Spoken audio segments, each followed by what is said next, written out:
बाब ईमानियात व इबादात, सबक नमाज की अहमियत और फ़र्ज़ियत।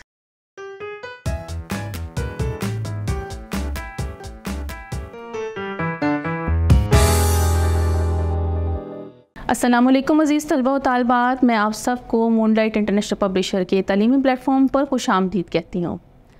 आज का हमारा उन्वान है नमाज का मफ़हूम और उसकी अहमियत। नमाज के लिए अरबी ज़बान में जो लफ्ज़ इस्तेमाल होता है उसे हम सलात कहते हैं, और सलात का लुग़वी मायने है दुआ करना।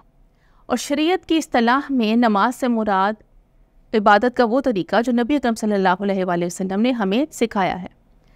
कुरान मजीद में नमाज का तरीका मौजूद नहीं है, सिर्फ़ हर जगह कुरान मजीद में एक ही लफ्ज़ इस्तेमाल हुआ है, अक़ीमुस्सलात, नमाज कायम करो। जैसा कि सूरत अल-बक़रा में इरशाद होता है, वक़ीमुस्सलात व आतुज़्ज़कात वरकऊ मार राकिईन, और नमाज कायम करो और ज़कात अदा करो और रुकू करो रुकू करने वालों के साथ। इससे मालूम होता है कि नबी अकरम सल्लल्लाहु अलैहि वसल्लम ने ही नमाज के तमाम तरीके, फ़राइज़, सुन्नत हमें बताए हैं। इसीलिए नबी अकरम सल्लल्लाहु अलैहि वसल्लम का इरशाद है, सल्लू कमा रअयतमूनी उसल्ली, कि नमाज़ पढ़ो जैसा मुझे नमाज़ पढ़ते हुए देखते हो। नबी अकरम सल्लल्लाहु अलैहि वसल्लम के इरशाद के मुताबिक नमाज जो है वो दीन का सतून है।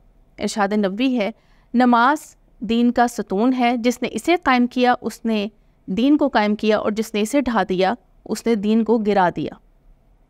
यानी नमाज जो है इस्लामी इमारत के लिए एक सतून की हैसियत रखती है, और आपको मालूम है कि सतून के बगैर जो है इमारत खड़ी नहीं रह सकती। हज़रत अब्दुल्ला बिन उमर रज़ियल्लाहु ताला अन्हु से रवायत है कि नबी अकरम सल्लल्लाहु अलैहि वसल्लम ने इरशाद फरमाया कि इस्लाम की बुनियाद 5 चीज़ों पर है। एक ये कि अल्लाह ताला एक है और उसके मोहम्मद सल्लल्लाहु अलैहि वसल्लम उसके बंदे और रसूल हैं, इस बात की गवाही देना, नमाज कायम करना, ज़कात देना, बैतुल्लाह का हज करना और रमज़ान के रोज़े रखना।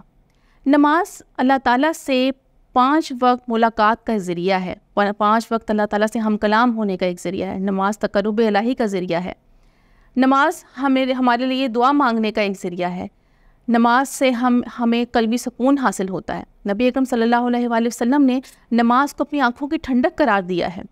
नबी अकरम सल्लल्लाहु अलैहि वसल्लम का इरशाद है कि आदमी और कुफ्र और शिर्क के दरमियान फ़ासला करने वाली चीज़ नमाज का तर्क कर देना है। इसका मतलब ये है कि एक आदमी और कुफ्र और शिर्क के दरमियान एक फ़ासला है, और अगर वो जानबूझकर बग़ैर किसी वजह के नमाज को, फ़र्ज़ नमाज को तर्क कर देता है, छोड़ देता है, अदा नहीं करता है, तो वो फ़ासला उसका जो कुफ्र के दरमियान मौजूद था वो ख़त्म हो जाता है, यानी उसने कुफ्र को इख्तियार किया।